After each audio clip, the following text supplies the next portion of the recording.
ধরুন এইরকম যখন পজিশন আসে না, তখন কি হয়, আমাদের সামনে অনেকগুলো অপশান আনে। কিসের অপশান আনে? পড়াশোনার ক্ষেত্রে অপশানস আনে।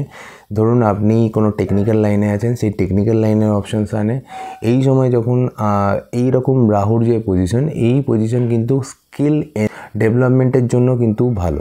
বহু বৃশ্চিক রাশির মানুষের এরকম হতে পারে, কোনো না কোনো আপগ্রেডেশনস, কোনো না কোর্স এন্ট্রি, নিজে কোনো আলাদা করে একটা নতুন পড়াশোনা শুরু করলো, অথবা দেখা যেতে পারে যে কাউকে মানে তার সংস্থা থেকেই আপগ্রেড করার জন্য ট্রেনিং দেওয়া হলো। তো তাদের এই জায়গাগুলো কিন্তু আবার ভালো দেখাচ্ছে। কেউ ট্রেনিংয়ের জন্য বাইরে যেতে পারে, সেটাও দেখাচ্ছে। কেউ ট্রেনিংয়ের জন্য বহু লোকের সাথে বা কোনো নতুন নেটওয়ার্কের সাথে যুক্ত হতে পারে। তাহলে আমি এখানে এই যে যা কথাগুলো বললাম, এইবার যেটা সারাংশ আমি বলেছিলাম যে পুরো ভিডিওটা শুনবেন, নাহলে কিন্তু বুঝতে পারবেন না। কারণ আমার এইবার যে কথাগুলো বলবো, এই কথাগুলো জানবেন আপনি 5 মিনিট বা 2 মিনিটে শুনবেন, কিন্তু এটা আমার 5 থেকে 10 বছরের অভিজ্ঞতা থেকে বলছি। এবার অভিজ্ঞতাটা শুনুন, যেটা হলো এই সময় যেটা আপনাকে করতে হবে, যদি রিলেশনস ডিস্টেন্সে থাকে তাহলে কিন্তু রিলেশনস কিছুটা ভালো থাকবে, কারণ কিছু কিছু জিনিস চোখের আড়াল হয়ে যাওয়াও ভালো কখনো কখনো। 2 নম্বর, যদি সন্তানের থেকে দূরত্ব বাড়ে তাতেও কোনো অসুবিধা নেই, আপনার সন্তান দূরে গেলে কিন্তু আপনার সন্তানের উন্নতি হতে পারে। 3 নম্বর, যারা অলরেডি দূরে আছে তাদের ক্ষেত্রে কিন্তু আমরা দেখতে পাবো তাদের ইনিশিয়েটিভ নেওয়ার ক্ষমতা বেড়ে যাচ্ছে, এবং এই সময় যেন সন্তান অলস হয়ে ঘরে বসে না থাকে, তাহলে প্রবলেম। আপনাকে সন্তানকে কী করতে হবে, কোনো না কোনো কাজে ইনভলভ করতে হবে, জবে হোক, পড়াশোনায় হোক, বা কোনো বাইরে নিয়ে যাওয়া, তাকে কোনো টেকনিক্যাল কাজে নিয়ে যাওয়া। যদি সে টেকনিক্যাল না, সে আর্টসে থাকে, তাহলে তার যে জিনিসগুলোকে এক্সপ্লোর করতে শেখানো, তাহলে কিন্তু ভালো হবে। ঠিক আছে, বুদ্ধি খুব ভালো খেলবে, কিন্তু সব সময় সব বুদ্ধি ভালো হয় না। আমাদের মধ্যে দুই থাকে, দেবতা এবং রাক্ষস। আপনি কাকে জাগাবেন সেটা আপনার উপর, এবং আপনার সন্তানের মধ্যেও একই ব্যাপার। একইভাবে রিলেশনশিপে যার সাথে থাকবেন তার ক্ষেত্রেও কিন্তু একই জিনিস প্রযোজ্য। হয়তো আমার কথাগুলো একটু শক্ত হচ্ছে, রিওয়াইন্ড করে একবার দেখে নিন, বুঝে নিন, তাহলে বুঝতে পারবেন যে আমার কথাগুলো কী বিষয়ে বলছি এবং কীভাবে নিজের ভাগ্যের উন্নতি হবে। তো এইবার আর একটা জিনিস আবার কীরকম, যখন আপনাকে এই সময় যখন সন্তানের মধ্যে পড়াশোনার ফ্রিকুয়েন্স দেখা যাচ্ছে, বা ধরুন ছোট যে বৃশ্চিক রাশির ব্যক্তির যারা আছে, মানে প্রাইমারি এডুকেশনে আছে বা সবে মাধ্যমিক দিচ্ছে, উচ্চ মাধ্যমিক দিচ্ছে, এদের করতে কী হবে, সিঙ্গেল যদি সাবজেক্ট নিয়ে ওকে সারাদিন বসিয়ে রাখেন তাহলে কিন্তু প্রবলেম। ওকে করতে হবে মাল্টিপল সাবজেক্টের মধ্যে দিতে হবে, মাল্টিটাস্কিং করতে হবে। মাল্টিটাস্কিং কথাটার মানে হলো সে একাধিক কাজ করতে পারে, অনেক সময় সেম টাইমেও করতে পারে। মোট কথা আমি বোঝাতে চাইছি, তাকে কি করতে হবে, বিষয়টাকে চেঞ্জ করাতে হবে।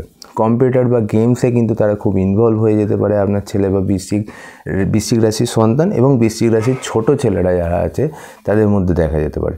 কিছু কিছু ব্যক্তির মধ্যে আবার কীরকম শেয়ার মার্কেট, ফাটকা ইনকাম, লটারি, জুয়ার প্রতি ইন্টারেস্ট দেখা যেতে পারে। এইগুলো কিন্তু ভীষণ দেখা যেতে পারে। বহু বৃশ্চিক রাশির ব্যক্তি এই বছর কিন্তু শেয়ার মার্কেট, মিউচুয়াল ফান্ডে কিন্তু ইনভেস্ট করবে। যদি থাকে তাহলে আরও তার ইনভেস্টমেন্ট বাড়াবে, বুঝে শুনে করবেন। ঠিক আছে, কারণ আগামী দিনে গিয়ে আপনার আর্থিক দরকার পড়তে পারে।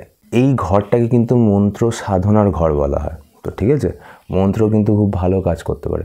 কোনো একটা বিশেষ মন্ত্র যেটা আপনি আপনার কুলদেবতার মন্ত্র হতে পারে, অথবা আপনি খুব ছোট থেকে অথবা মধ্যবয়স থেকে, বা যে মন্ত্রটা বহুদিন ধরে প্র্যাকটিস করে আসছেন, ঠিক আছে, এরম কোনো মন্ত্র কিন্তু প্রতিদিন জপ করা ভালো। আমি এই সময় একটা বিশেষ মন্ত্র বলবো, যেটা দুর্গা দেবীর মন্ত্র, যেটা আমাদের দুর্গা পুজোর সময় একটা কমন দুর্গা দেবীর মন্ত্র থাকে, সেই মন্ত্রটা আমরা পড়ি। সেই মন্ত্রটা কিন্তু আপনি উচ্চারণ করতে পারেন, প্রতিদিন পড়তে পারেন। রাহুর প্রকোপ থেকে এখানে অনেকটা রেহাই পাবেন।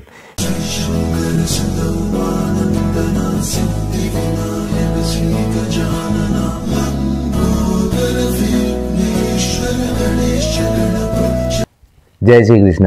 আশা করি সবাই খুব ভালো আছেন, সুস্থ আছেন এবং স্বাভাবিক আছেন। আজকের বিষয়টা হবে বৃশ্চিক রাশি। বৃশ্চিক রাশির ক্ষেত্রে রাহু যখন 5th হাউস দিয়ে গোচর করছে, মানে মীন রাশি দিয়ে গোচর করছে, তখন আপনারা কী ফল পাবেন তাই নিয়ে আলোচনা করা হচ্ছে। এখানে দেখুন, অনুরাধা নিয়েও আলোচনা করব, এখানে জ্যেষ্ঠা নিয়েও আলোচনা করব, এখানে আমি বিশাখা নিয়েও আলোচনা করব। এই যারা আমার সাথে কনসাল্ট করতে চাইছেন তারা জানেন, ওপরে দেওয়া থাকে নাম্বার, ওপরে দেওয়া আছে চেম্বারের অ্যাড্রেস, তারা আপনারা সবাই জানেন। অনেক দিন বাদে ফিরে এলাম, পরপর ব্যাক টু ব্যাক অনেকগুলো ভিডিও নিয়ে ফিরে আসবো। প্রত্যেকে কিন্তু লাইক, শেয়ার অ্যান্ড সাবস্ক্রাইব করবেন, এবং তার সঙ্গে মানে ভিডিওটা আপনি পুরোটা দেখবেন। দেখলে আপনি কী হবে, আপনার যদি অনুরাধা নক্ষত্র হয়, আপনার যদি জ্যেষ্ঠা নক্ষত্র হয়, আপনার যদি বিশাখা নক্ষত্র হয়, তাহলে বুঝতে সুবিধা হবে। দেখুন, এই মুহূর্তে 2024-এ রাহুর অবস্থান রেবতী নক্ষত্রে আছে এবং জুন অবধি সেখানেই থাকছে। 8 জুলাই যখন আসবে তখন রাহু চলে যাবে রেবতী নক্ষত্র থেকে উত্তর ভাদ্রপদ নক্ষত্রে এবং সেখান থেকে সে থাকবে মার্চ, পরের বছর মার্চ 2025 পর্যন্ত। অলমোস্ট এরকম দেখাচ্ছে। তো আমরা যখন এই আলোচনা করব মার্চ অবধিও চলে যেতে পারি, মার্চ 2024 পর্যন্ত চলে যেতে পারি। এই সময় যখন 5th হাউসে এইরকম জায়গায় থাকবে তখন প্রথমে বলি জ্যেষ্ঠা নক্ষত্রের ক্ষেত্রে, জ্যেষ্ঠা নক্ষত্রের ক্ষেত্রে প্রথম 5 মাস বা প্রথম 6 মাস মানে জুন অবধি আমি যা যা বলবো তার যদি কোনো খারাপ ফল বলি তাহলে খারাপ ফলগুলো সেই জায়গা থেকে আপনাকে কেয়ারফুল থাকতে হবে। জুনের পর থেকে কি হবে, জুনের পর থেকে জ্যেষ্ঠা নক্ষত্রের আরেকভাবে অন্যভাবে রিঅ্যাক্ট করবে, আবার সেখানে আবার অনুরাধাকে আরেকভাবে দেখতে হবে। তো প্রথমে আমি শুরু করি, প্রথমে একদম খুব শর্টে বিশাখা দিয়ে শুরু করি। নক্ষত্র ফল যখনই বলে দেবো তাহলে আপনারা প্রত্যেকে ইন্ডিভিজুয়ালি জেনে নেবেন। বিশাখার ক্ষেত্রে শুরু করছি। বিশাখার ক্ষেত্রে এই সময় সবথেকে বেশি যে সময়টা চলছে, জুন পর্যন্ত যে সময়টা চলছে, এই সময় কিন্তু রোগ, শরীর স্বাস্থ্যের ক্ষেত্রে বিশেষভাবে খেয়াল রাখতে হবে। দ্বিতীয় হলো শত্রুতা নিয়ে খেয়াল রাখতে হবে। যদি আপনি শত্রুতা ফেস করেন, অফিসে ফেস করেন বা অফিসের বাইরে ফেস করেন, ঘরে ফেস করেন, তাহলে আপনাকে বিশেষভাবে খেয়াল রাখতে হবে, ঠিক আছে? এই সময় কোনোভাবেই কোনো বাগ বিতণ্ডায় যাওয়া উচিত নয় এবং এই জুন পর্যন্ত যে সময়টা হবে দেখবেন যদি কোনো ব্যক্তি আপনার এগেনস্টে কনস্পিরেসি করছে তাহলে আপনাকে সতর্ক থাকা উচিত।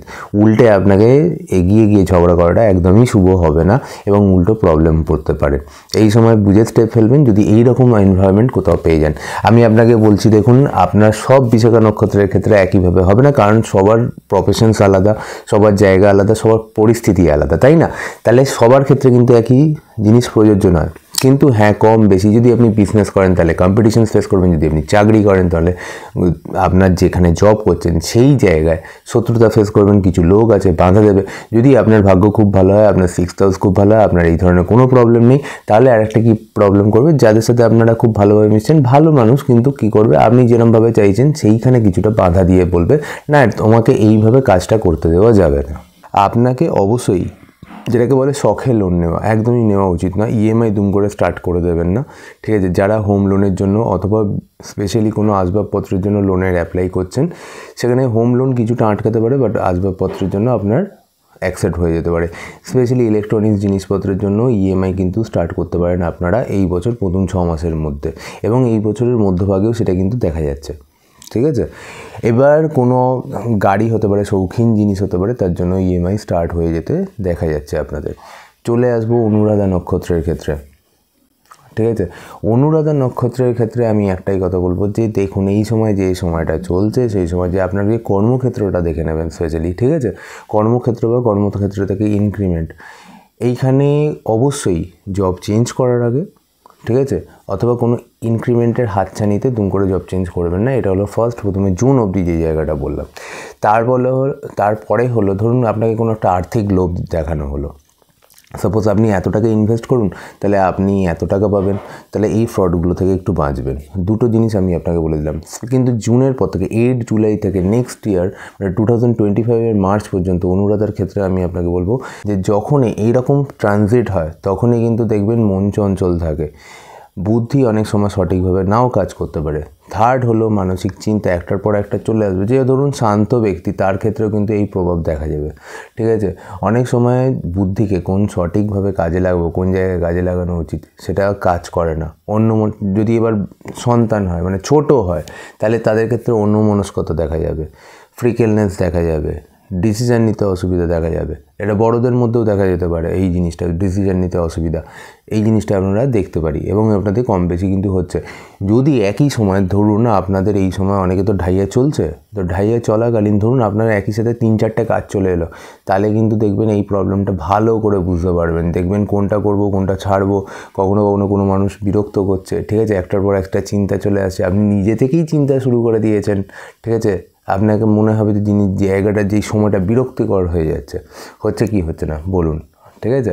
তো এইরকম জিনিসগুলো কিন্তু হবে কিছু কিছু, কারণ ঢাইয়াতে কিছু কাজ আটকে যাচ্ছে, ডিলে হচ্ছে, তার উপর যদি 3-4টে কাজ চলে আসে তাহলে কিন্তু অসুবিধা হয়। আবার কোনো কোনো কাজ কিন্তু হচ্ছেই না, এরকম দেখা যাচ্ছে। এবার আমি আপনাকে বললাম এই যে জিনিসগুলো যা বলে যাচ্ছি আমি আবার রিপিট করছি, হ্যাঁ রিপিট এই কারণেই করছি যাতে আপনাদের বুঝতে সুবিধা হয়। এই জিনিসটা যেটা করবে মানে জানুয়ারি টু জুন ধরুক আর জুনের 8ই জুলাই থেকে যেটা মার্চ নেক্সট ইয়ার কিন্তু অনুরাধা ধরবে। নেক্সট এই সময় কিন্তু জ্যেষ্ঠা মানে ফার্স্ট হাফে জ্যেষ্ঠার কিন্তু লাখের উপর ডিপেন্ড করে কাজ করা উচিত না, একইভাবে সেকেন্ড হাফটায় কিন্তু অনুরাধার লাখের উপর ডিপেন্ড করে কখনোই কাজ করা উচিত না।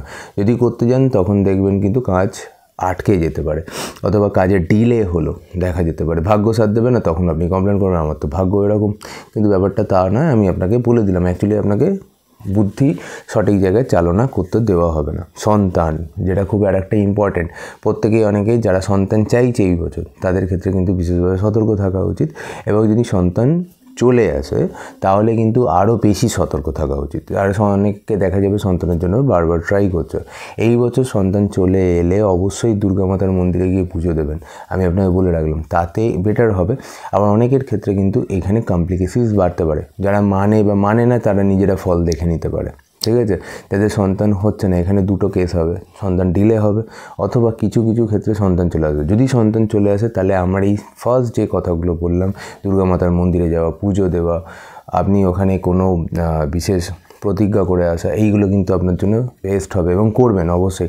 তাহলে কিন্তু কি হবে, কিছুটা সুষ্ঠুভাবে হবে। এবং অবশ্যই যখনই সন্তান চলে আসবে, যাদের হচ্ছিল না এতদিন, এই বছর স্পেশালি যদি চলে আসে তাহলে কি করতে হবে, তাহলে আপনাকে ফার্স্ট আপনার কুণ্ডলী চেক করতে হবে, করা উচিত। এবং আপনাদের মধ্যে যাদের এরকম কোনো ব্যাপার না, নর্মালভাবে এই বছর সন্তান চলে এসছে, সিম্পলি দুর্গা মাতার মন্দিরে আপনি করতে পারেন, কোনো প্রবলেম নেই।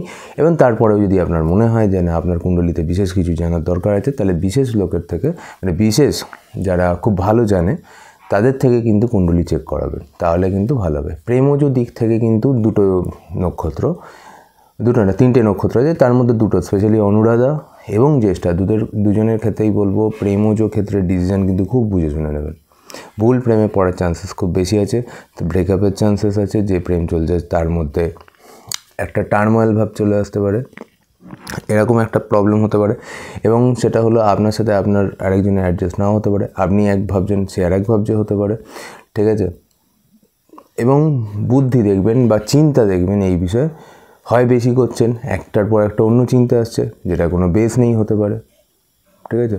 অথবা যে সঙ্গ পেলেন সে সঙ্গ সঠিক নয়। এবার যেটা ঠিকঠাক চলছিল সেখানেও কিন্তু তৃতীয় ব্যক্তি আসার সম্ভাবনা আছে, বা নিজের মধ্যে ভুল বোঝাবুঝির সম্ভাবনা আছে, সন্দেহ আসতে পারে। এইগুলো কিন্তু অনেক কিছু মানে এই জায়গাটা স্পেশালি হলো প্রেমজ জায়গায় কিন্তু আপনাকে সতর্ক থাকতে হবে। এই সময় একমাত্র তারই প্রেমজ জায়গাটা ঠিক থাকবে যেখানে কোনো না কোনোভাবে তার প্রেমজ জায়গাটা খুব ভালো আছে তার চার্টে। আদারওয়াইজ কিন্তু কম বেশি কিছু না কিছু ডিস্টারবেন্স আমরা দেখতে পাবো, ঠিক আছে। সেটা কোন পয়েন্টে গিয়ে হিট করবে আমি তো একটা বড় পরিধি বলে দিলাম, এবার তো কোন পয়েন্টে সেটা তো চার্টের উপর ডিপেন্ড করে, একটা চার্টে কোন পয়েন্ট আছে, কোন ডিগ্রি আছে, তাহলে তো আমি বলতে পারবো। প্রেমজ রিলেশনস থেকে যদি আপনি বিবাহে কনভার্ট করেন, ঠিক আছে, তাহলেও কিন্তু বুঝে শোনা করবেন। এবং প্রেমজ ব্যক্তিকে আমি বললাম কিছু সন্দেহ আসবে, এবং এটাও ঠিক কিছু কিছু ক্ষেত্রে এমন মানে ঘটনা ঘটবে বা আপনার সামনে ঘটবে বা আপনি বুঝতে পারবেন এটাকে সত্যিই বিশ্বাস করার মতো নয়। হয়তো দেখা যাবে যে আপনি এমন একটা কন্ডিশনস দিলেন বা সিচুয়েশনস দিলেন, পরীক্ষা করতে পারেন, ঠিক আছে। সেই পরীক্ষায় অনেক সময় আপনার অটোমেটিক সন্দেহ হবে, ঠিক আছে। এবং এটা আপনি করবেন না, আমার যদি খুব ভুল না করি এরকম সময় করে নিজেরাই এই বুদ্ধিগুলো অ্যাপ্লাই করে। আচ্ছা, পরবর্তী ক্ষেত্রে আমরা চলে যাচ্ছি। পরবর্তী ক্ষেত্র হলো পড়াশোনার ক্ষেত্রে কিন্তু খুব অন্যমনস্কতা দেখা যেতে পারে। 2 নম্বর হলো সিলি মিস্টেক দেখা যেতে পারে, ঠিক আছে। আমি পুরো বছরটাই বলবো কম বেশি এই বিষয়ে একটু কেয়ারফুল থাকা উচিত। এই সময় অবশ্যই দুর্গা দেবীর আরাধনা আর দ্বিতীয় হলো গণেশের আরাধনা, এই দুজনই কিন্তু এই জায়গা থেকে কিছুটা রিলিফ আনতে পারে। এবার কয়েকটা বিশেষ ইভেন্ট আমি বলে দিই। রাহু যখন আমাদের 5th হাউসে আসছে তখন কিন্তু রাহুর সাথে কী হবে, কখনো মার্স আসবে, সেই সময়গুলো আরও বিশেষভাবে কেয়ারফুল আমাকে থাকতে হবে। মানে পুরো মে মাসটা আমি যদি ধরি তাহলে কিন্তু আপনারা সন্তান প্রেমজ বিষয় এইগুলো থেকে কিন্তু দ্বন্দ্ব ঝগড়া থেকে কেয়ারফুল থাকবেন। ব্যক্তি জেদি হতে পারে, যদি আপনার সন্তান থাকে ছোট হোক বা বড়, জেদি হতে পারে। ছোট হলে তো ঠিক আছে আপনি কোনোভাবে মানিয়ে নিলেন, বড় হলে তার সঙ্গে বাকবিতণ্ডা বাড়তে পারে, ঠিক আছে। কোনো বিষয়ে সামনে চলে আসতে পারে যে বিষয়টা আপনি এতদিন জানতেন না, ঠিক আছে। প্রেমজ ক্ষেত্রেও একই জিনিস হতে পারে। যদি দ্বন্দ্ব হয় তাহলে সেই দ্বন্দ্ব অনেক দূর যাবে, ঠিক আছে, এবং খারাপ জায়গায় যেতে পারে। ভিডিওটি ভালো লাগলে শেয়ার করবেন, ভিডিওটি ভালো লাগলে লাইক করবেন, ভিডিওটি ভালো লাগলে যারা এখনও সাবস্ক্রাইব করেননি সাবস্ক্রাইব করবেন। আজকের মতো এই ভিডিওটা শেষ করছি, অন্যদিন আরেকটা ভিডিও নিয়ে চলে আসবো। ততক্ষণ পর্যন্ত যারা মনে করছে যে আমার সাথে আলোচনা করতে চান আপনার হরোস্কোপ নিয়ে, ওপরে দেওয়া আছে নাম্বার, ওপরে দেওয়া আছে চেম্বারের অ্যাড্রেস, অবশ্যই আসবেন। সবাই খুব ভালো থাকবেন, সুস্থ থাকবেন, পৃথিবী সুন্দরময় হোক, আপনারাও খুব ভালো থাকুন। জয় শ্রীকৃষ্ণ।